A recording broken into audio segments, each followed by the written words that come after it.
구약성경 신명기 2장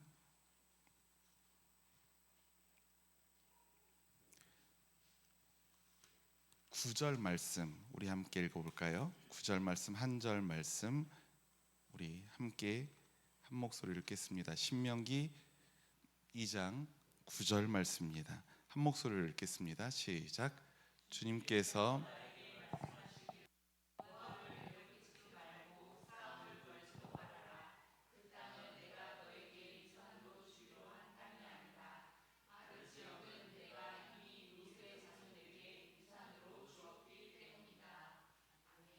아멘. 아까 전에 우리 이소영 성도님께서 오셔서 화면이 너무 커요 이렇게 하신 이유를 알았습니다. 왜냐하면 수요 모임 때는 항상 제가 이 PPT를 쓰다 보니까 PPT가 보여야 되거든요. 근데 제가 주일 예배처럼 카메라 세팅을 하고 올라온 거예요. 예수님의 사랑이 넘쳐난 애를 찬양하다가 깨달음이 와서 아 맞다 그랬지. 거기서 어떤 생각을 하게 됐냐면 그거예요. 그 입장이 되어보지 않으면 모른다. 저는 뭐 아예 세팅을 주일날 세팅으로 하고 올라왔고 사모님도 이성 선도님에게 목사님 올라가실 거니까 큰 거예요 라고 말씀하셨잖아요. 근데 막상 저희 둘에게는 셋째가 아직 없기 때문에 잠옷실에서 그 화면을 잘 몰랐던 거죠. 네. 그렇다고 이제 셋째를 예정이라는 얘기는 아닙니다. 그런 기도는 혹여나 하지 마시고요.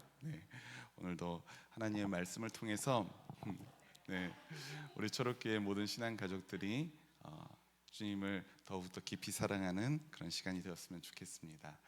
우리가 신명기의 말씀을 이어보도록 하죠. 지난주에 우리가 신명기 1장의 말씀을 우리가 함께 보았었죠. 그러면서 한 가지 질문이 던져졌습니다.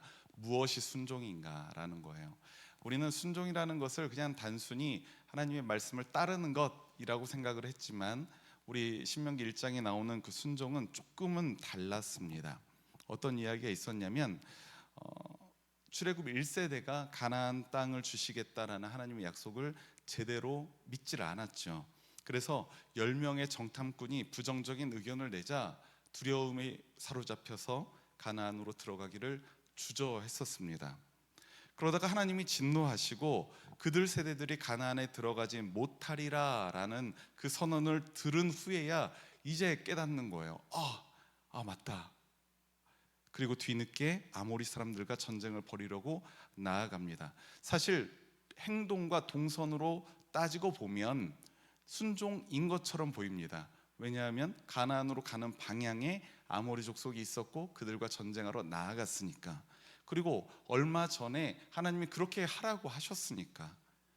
그런데 그때 하나님은 뭐라고 하셨냐면 내가 너희와 함께 있지 않다라고 말씀하시면서 똑같은 행동이라고 하더라도 가나안을 향해서 나아가는 똑같은 행동이라 하더라도 그곳에 하나님이 함께 하시느냐 함께 하시지 않으시느냐에 따라서 순종과 불순종이 결정되어진다는 거예요. 그러니까 순종과 불순종의 기준선이 분명히 있다는 겁니다. 행동이 기준이 아니라 이게 기준인 거예요. 하나님과 함께 그걸 하느냐 마느냐. 그렇게 1장의 말씀은 이스라엘 백성들, 특히 출애굽 1세대들이 광야에서 지독하게 실패하는 내용을 다루었었죠. 그리고 오늘 우리가 보게 될 2장과 3장의 말씀도 유사한 목적을 가지고 하나님께서 모세를 통해 전하는 말씀이라고 볼 수 있습니다. 그래서 신명기 1장부터 3장까지는 우리가 통으로 보면 조금 더 수월하게 이해할 수 있습니다. 이 1장부터 3장까지에는 어떤 특별한 목적이 있는 그런 성경인데요. 먼저 이걸 보시죠. 지난주에 제가 지도를 안 보여드려가지고 근데 지난주에 제가 보여드리려고 했던 지도랑은 좀 다른 지도입니다. 왜냐하면 지난주에 보여드리려고 했던 지도는 아마 여기서부터 시작되는 지도일 거예요.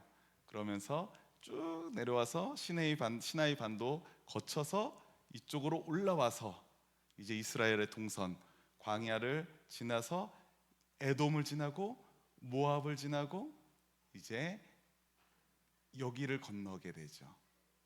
그래서 첫 번째 도착하는 성이 어디였습니까? 여호수아서에서 나오는데 첫 번째 요단강을 건너서 가나안 땅에서 첫 번째 도착하는 성읍이 어디라고요? 네, 저 시력 검사가 아주 네, 여리고라고 적혀 있습니다. 그래서 여리고성의 전투가 여호수아서 초반부에 나오는 거예요. 이 동선을 보면 조금 더 쉽게 이해할 수 있고, 오늘은 이 에돔과 모압과 암몬의 이야기를 하게 되는 겁니다. 이렇게 이 동선을 따라서 이제 나아가는 이야기를 하게 될 텐데, 신명기 1장부터 3장까지에는 두 가지의 목적이 있어요. 첫 번째 목적은 한번 같이 읽어봅시다. 시작.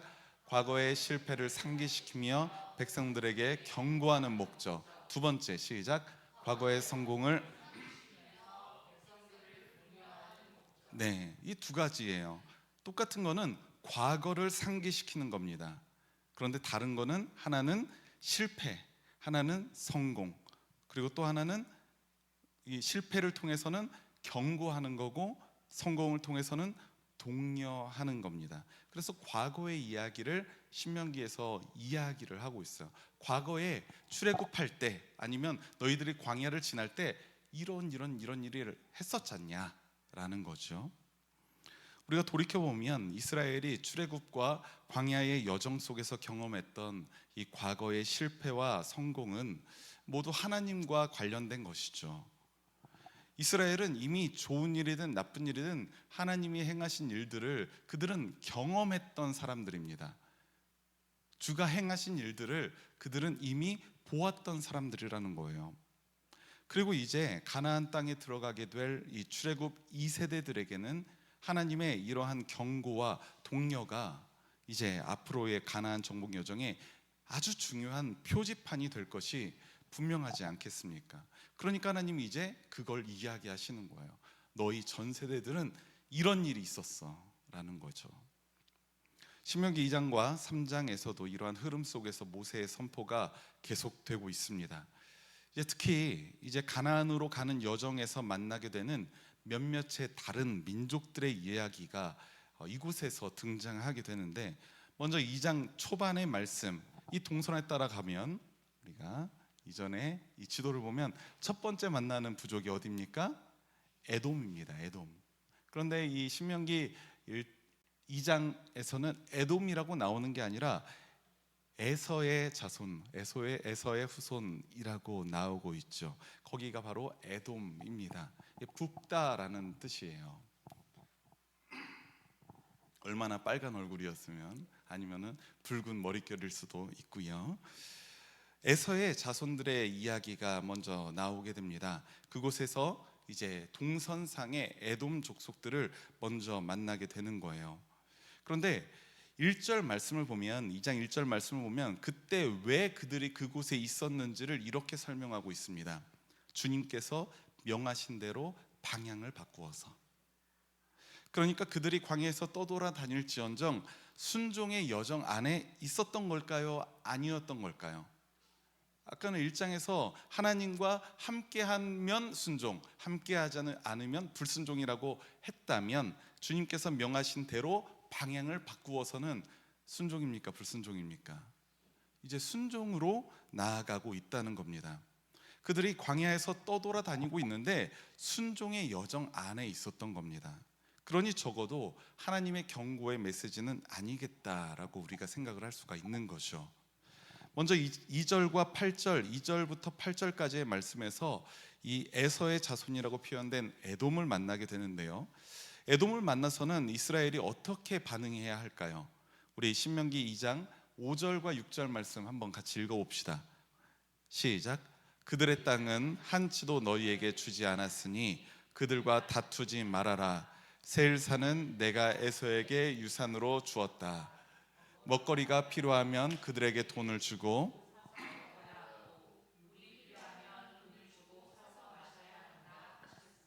아멘. 그리고 또 9절 이하의 말씀에서 두 번째로 만나는 민족이 누구였냐면 모압이었습니다. 우리 모압, 아까 전에 우리가 읽었던 9절 말씀도 함께 다시 한번 읽어보죠. 시작. 주님께서 나에게 말씀하시기를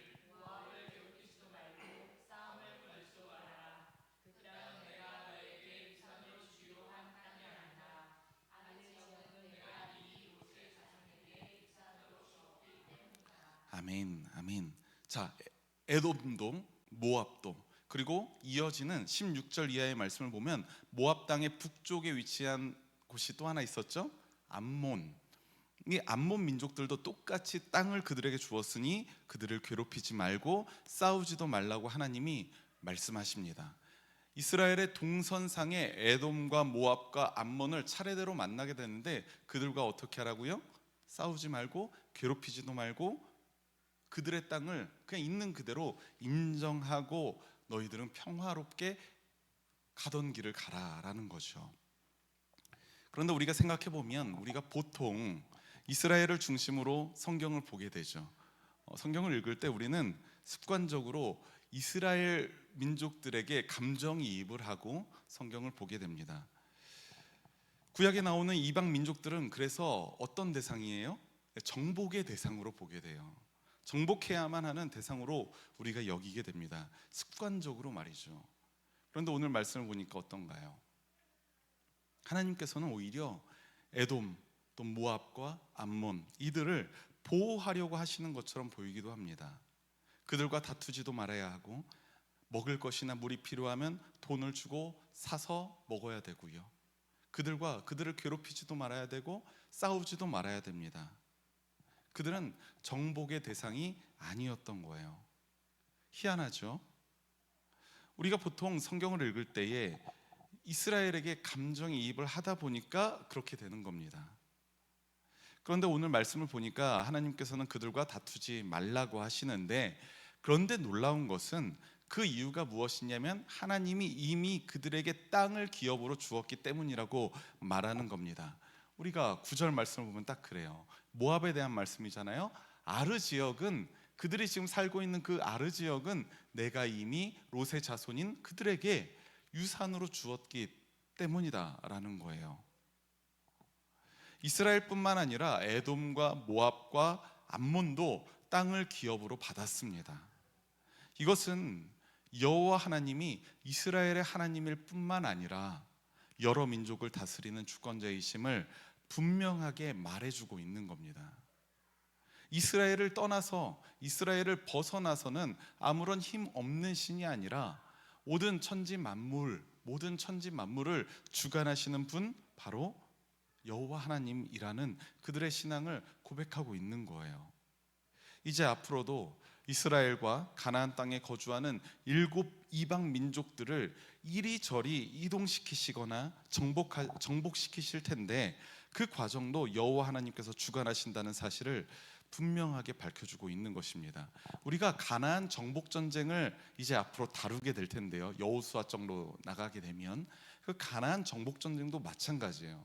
하나님이 일방적으로 이스라엘 편을 들어서 이스라엘을 제외한 모든 민족을 말살시키려고 했던 게 아니라 그들을 어떻게, 개중에는 그들을 조금 있다가 나오는데 전멸시키는 민족도 있고요, 이주시키는 곳도 있고요, 이리저리 이스라엘에게 약속한 그 가나안 땅으로 나아가기 위한 또 여정, 그 이외의 이방 민족들도 하나님께서 주관하심으로 이동시키시고 또 살아가게 하신다는 것, 그것도 우리가 꼭 기억해야 된다는 것입니다.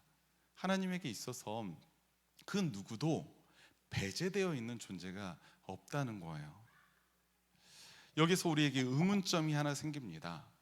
그렇다면 우리가 이스라엘을 뭐라고 부릅니까? 하나님의 선택된 백성이라고 말하고 있잖아요. 그럼 하나님의 백성이라는 이 이스라엘과 다른 민족들이 동일하게 땅을 받았던 거잖아요. 우리는 이전에는 그들과 다른 이유가 이스라엘만 땅을 기업으로 약속받았기 때문에 그들은 다른 민족이야 라고 생각을 하고, 지금도 사실 이스라엘 사람들은 그렇게 여기고 있는 것 아니겠습니까? 그러니까 지금 그 중동 땅에 좀 화약꽃처럼 존재하고 있는 거잖아요. 그런데 사실상 그 이외의 민족들도 그들 나름대로의 받은 땅이 있다는 거죠. 그러면 여기에서 우리가 무엇이 이스라엘을 특별하게 하느냐라는 겁니다. 이스라엘은 하나님의 백성이었습니다. 그러면 왜 그들이 특별한 것일까라는 거예요. 이스라엘은 하나님께 땅을 받았기 때문에 특별해지는 것이 아닌 것은 분명하죠. 왜? 에돔과 모압과 암몬도 받았으니까. 그러면 이스라엘이 하나님의 백성으로서 특별한 이유는 땅 때문이 아닙니다. 도리어 그들은 다른 민족들과는 다르게 무엇이 다릅니까? 하나님과 언약 관계에 있다는 사실이 하나님의 백성인 이유라는 사실을 여러분들 꼭 기억하시기 바랍니다. 받은 땅이 중요한 게 아니라 받은 땅으로 그들이 하나님의 백성인 것이 아니라 하나님과의 관계가 다른 민족과는 달랐기 때문에 그들은 하나님의 백성이라는 거예요. 언약 안에 있기 때문에 그렇다는 겁니다. 오늘날 우리도 마찬가지입니다. 우리가 하나님의 백성이라고 스스로 고백하는 것은 우리와 하나님이 신실한 언약 관계를 맺고 있기 때문인 줄 믿습니다. 그렇기에 우리 무엇보다 우리에게 중요한 것은 뭘까요? 우리가 하나님께 무언가를 받는 게 중요한 겁니까? 하나님께 무언가 어떤 선명한 무언가를 보여주셨기 때문에 그런 겁니까? 아닙니다. 우리에게 중요한 것은 하나님과의 더욱더 친밀하고 인격적인 관계예요. 쉽게 말하면 사랑이라는 사실을 여러분들 꼭 기억하시기 바랍니다.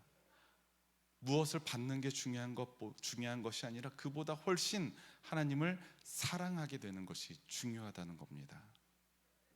자, 이제 에돔과 모압과 암몬의 이야기를 우리가 함께 나누었었죠. 그들과 적대적 관계를 갖지 말라고 말씀하셨던 하나님의 말씀을 우리가 들었습니다.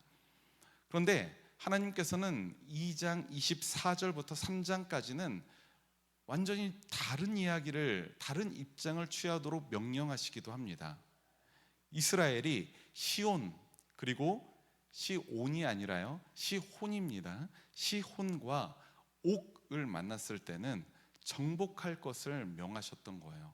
이 시혼과 옥은 모두 다 암몬의 자손들이었는데요, 그 한 땅을, 한 성읍을 차지하고 있는 그 성읍의 왕입니다. 우리가 이들은 왕이라고 부르긴 하지만 사실 엄청난 이집트의 바로, 페르시아의 왕, 그 정도급은 아니고요. 그냥 그 한 성읍의 왕이라고 생각하시면 더 좋을 것 같아요. 그런데 먼저 이 시혼과 옥을 만나게 되는데, 이 시혼은 요단강과 암몬 사이에 있는 땅의 소유주였습니다. 혈통으로 따지면 암몬 사람이었다고 제가 말씀드렸죠. 이스라엘이 가나안 땅으로 가는 여정에 모세가 시혼에게 이렇게 요청을 합니다. 임금님의 땅을 지나가게 해주십시오. 먹을 것과 마실 것도 우리가 사 먹겠습니다. 뭐라는 거예요? 그러니까 에돔과 모압과 암몬에게 그렇게 말했던 것처럼 평화롭게 나아갈 수 있도록 길 좀 열어주십시오 라고 하는 겁니다. 그런데 시혼이 그걸 허락하지 않았던 겁니다. 이스라엘이 가나안 땅을 향해 나아가는 그 여정은 하나님께서 약속하신 여정이었습니다.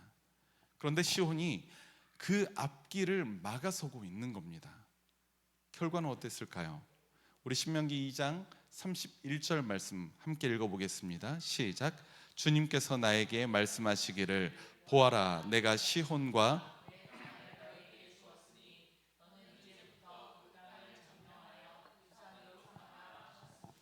아멘, 아멘.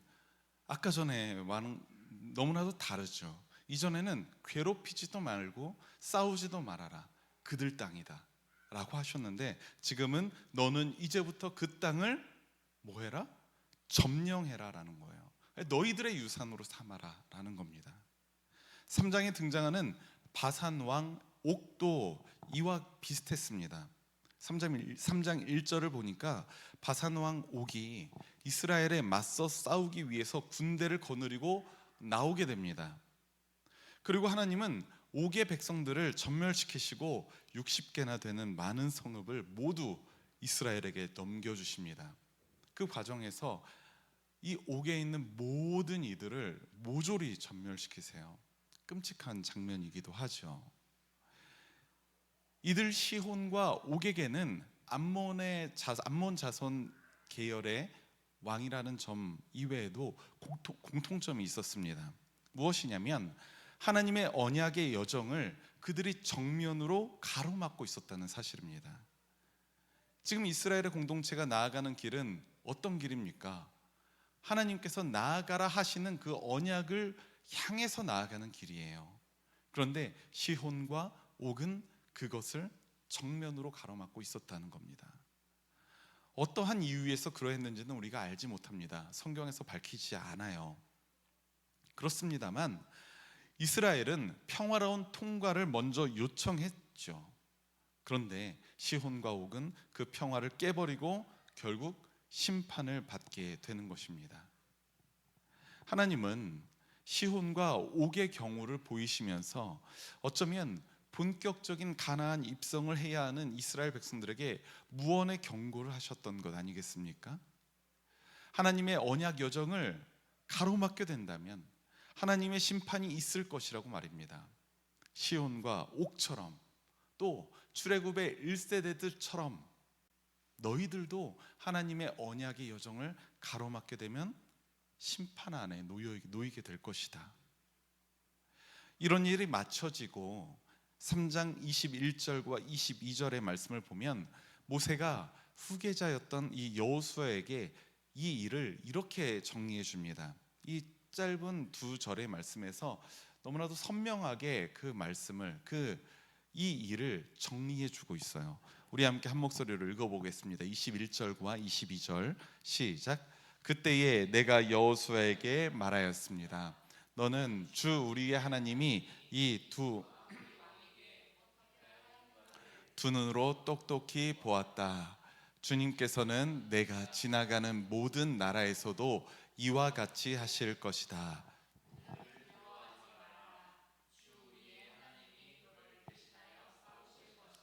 아멘. 아멘. 그들을 두려워하지 말아라. 주 우리의 하나님이 너를 대신하여 싸우실 것이다. 성도 여러분, 우리가 하나님의 언약 여정에서 벗어나지 않고 주님과 함께 걷고 있다면 어떠한 장애물이 우리 앞에 놓여 있다 하더라도 여러분들 두려워하지 마시기 바랍니다. 하나님의 언약 여정 안에 있는 그 싸움은 우리가 싸우는 것이 아니라고 약속하시는 거예요. 하나님이 우리를 대신하여 싸워주시는 싸움이기 때문입니다. 우리 하나님의 백성들이 어떠한 환난과 핍박도 이겨낼 수 있는 비결이 바로 여기에 있는 것 아니겠습니까? 우리 사랑하는 초록교회 신앙가족 여러분, 하나님과의 약속의 여정을 신실하게 걸어가시는 주의 백성들이 되시기를 간절히 소망합니다. 무엇보다 중요한 게 그거예요. 그 언약의 여정 안에 우리가 벗어나지 않고 그곳에 있는 것. 그렇다면 하나님도 여러분들에게 최대한의 신실함을 보이실 것입니다. 사실 우리가 따지고 보면 우리의 신실함과 하나님의 신실함의 크기는 매우 다릅니다. 완전히 달라요. 이스라엘도 광야에서 하나님의 말씀을 따르는 것이 그들의 신실함의 최대였죠. 그냥 순종하기만 하면 되는 겁니다. 하나님의 말씀을 따르는 거예요. 그럼 모든 것은 하나님이 제공해 주십니다. 그런데 하나님의 신실함은 반면에 무엇이었습니까? 이스라엘을 이집트의 노예에서 구출해 내시는 것, 그리고 광야의 여정 동안 내내 그들을 먹이시고 입히시고 지키시는 것, 그리고 결국 가나안의 땅까지 그들에게 주셨던 것, 그것이 모두 하나님의 신실하심이었습니다. 그럼에도 불구하고 이스라엘의 출애굽 1세대들은 하나님의 말씀을 따르지 않는 그런 모습을 보이죠. 그들의 신실함을 성실하게 보이지를 못했던 거예요. 하나님과의 약속을 깨버린 것이고요, 순종하지 않았던 겁니다. 언약 관계라는 것은 하나님과 계약을 맺은 거예요. 그런데 한쪽에서 일방적으로 그 계약을 파기시켜버린 것이죠. 결국 그들은 모두 약속의 땅에 들어가지 못합니다. 그들을 대표했던 모세 또한 요단강을 건너지 못하게 되죠. 출애굽 1세대들의 한계점이었습니다. 3장 25절 이하의 말씀을 보면 하나님께 자신을 부디 저를 건너가게 하여 주십시오라고 간절하게 부르짖는 모세의 모습을 볼 수 있어요. 이 말씀을 찬찬히 읽어보면서 굉장히 애절함을 저는 느꼈습니다. 모세, 그 누구보다 모세는 요단강을 건너가고 싶지 않았겠습니까? 이스라엘을 모두 다 이집트에서 끄집어내어서 광야를 거쳐서 이제 고지가 코앞인데, 하나님은 너는 요단강을 건너지 못한다 하시는 거예요. 하나님, 마음 조금이라도 좀 돌이켜서 내가 한 발자국이라도 건너게 해주십시오 라는 그 애절함이, 간절함이 그에게 있지 않았겠습니까? 하지만 하나님은 모세의 그 간구를 들어주지 않으십니다. 이 이야기를 여호수아에게 전하는 이 모세의 심정은 이루 말할 수가 없었을 테죠. 얼마나 후회되고 한탄스럽고 절망했는지 모세는 신명기 곳곳에서 이 일을 여러 차례 언급하고 있어요. 이스라엘이 요단강이라는 경계선을 넘어서 약속의 땅으로 나아가야 하는 것처럼 오늘날 폭력과 증오가 넘쳐나는 이 악한 세상 속에서 하나님의 백성으로 살아가야 하는 저와 여러분들도 경계를 넘어 하나님의 약속으로 나아가야 할 줄 믿습니다. 그 경계는 하나님의 말씀에 대한 신실한 순종으로만 넘어갈 수 있는 겁니다. 언제까지 광야에만 머물러 있을 수는 없는 거예요. 우리 초록교회 신앙 공동체가 하나가 되어서 하나님의 뜻을 배우고 깨닫고, 그리고 그 믿음과 순종의 열매를 여러분들의 그 믿음의 여정, 광야의 여정 속에서 열매 맺는 주님의 교회가 되기를 주님의 이름으로 축원합니다. 우리 함께 기도하겠습니다. 사랑과 은혜가 풍성하신 하나님 아버지, 감사합니다. 오늘도 우리에게 말씀을 통해 길을 보여주시고 신실하신 하나님께 반응하며 순종함으로 우리의 신실함을 하나님께 보이기로 결단하게 하심을 감사합니다. 광야와 같은 우리의 인생 속에서 온전한 회복과 완성을 약속하신 주님을 단단히 붙들고 흔들리거나 무너지지 않는 우리가 되길 소망합니다. 무엇보다 주님께 한 걸음 더 나아가서 더욱 사랑하게 하시고 사랑하는 주님의 말씀에 순종할 수 있도록 주님 믿음을 더하여 주옵소서. 세상 속에서 믿음과 순종으로 살아갈 때에 시시각각 다가오는 위협과 조롱과 핍박이 있습니다. 그럴 때마다 하나님께서 우리를 지키시고 주님 안에서 참된 평화와 승리를 누릴 수 있도록 인도하여 주옵소서. 신실한 주님의 백성들을 주님께서 지키실 줄 믿으며 우리 주 예수 그리스도의 이름으로 기도드립니다. 아멘.